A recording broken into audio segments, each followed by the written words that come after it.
পশ্চিমী ঝঞ্ঝায় শীতের আমেজ কমল। দিন এবং রাত্রের তাপমাত্রা ফের ঊর্ধ্বমুখী।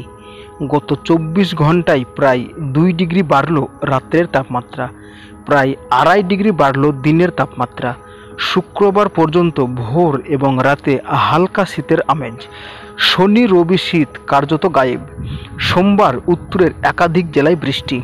২৬শে জানুয়ারি রবিবার রাত থেকে ফের পারদ পতন, অর্থাৎ তাপমাত্রা নামবে।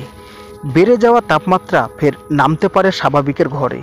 ফের শীতের আমেজ ফিরলেও আর জাঁকিয়ে শীত পড়ার সম্ভাবনা নেই চলতি এই শীত মরশুমে। ফেব্রুয়ারি মাসের প্রথম সপ্তাহে সরস্বতী পুজোর পর ধাপে ধাপে শীতের পাকাপাকি বিদায় হবে। উত্তরবঙ্গে আগামী সপ্তাহের শুরুতে বৃষ্টির পূর্বাভাস। দার্জিলিং ও কালিম্পং জেলায় পার্বত্য এলাকায় বৃষ্টির পূর্বাভাস আলিপুর আবহাওয়া দপ্তরের। বৃষ্টির সঙ্গে হতে পারে হালকা তুষারপাত। তার আগে আজ বুধবার থেকে বেড়েছে তাপমাত্রা। সর্বনিম্ন তাপমাত্রা ফের ঊর্ধ্বমুখী। সর্বনিম্ন তাপমাত্রা ৩ ডিগ্রি সেলসিয়াস পর্যন্ত বাড়তে পারে আগামী শনিবারের মধ্যে। পশ্চিমী ঝঞ্ঝায় উত্তরা হাওয়ায় বাধা পড়বে।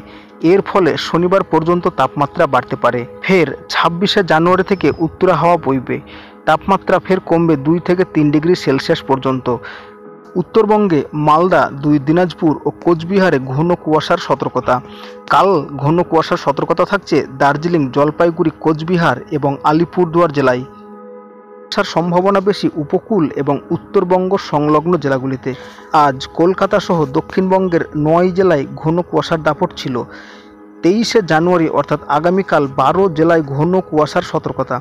কলকাতা, হাওড়া, হুগলি, উত্তর ও দক্ষিণ ২৪ পরগনা, পূর্ব মেদিনীপুর এবং বীরভূম, তার মধ্যে মুর্শিদাবাদ, নদিয়াতে ঘন কুয়াশার দাপট থাকবে আগামীকাল। এবং দৃশ্যমানতা এই সমস্ত জেলাগুলিতে ৫০ মিটারের নিচেও নেমে আসতে পারে। তো বন্ধুরা, আপডেটটি এতটুকুনি। কেমন লেগেছে অবশ্যই জানাবেন। আর যারা আমার এই চ্যানেলের নতুন ভিডিও দেখতে এসেছেন তারা অবশ্যই চ্যানেলটিকে সাবস্ক্রাইব করে দেবেন। তো বন্ধুরা, ধন্যবাদ ভিডিওটি সম্পূর্ণ দেখবার জন্য।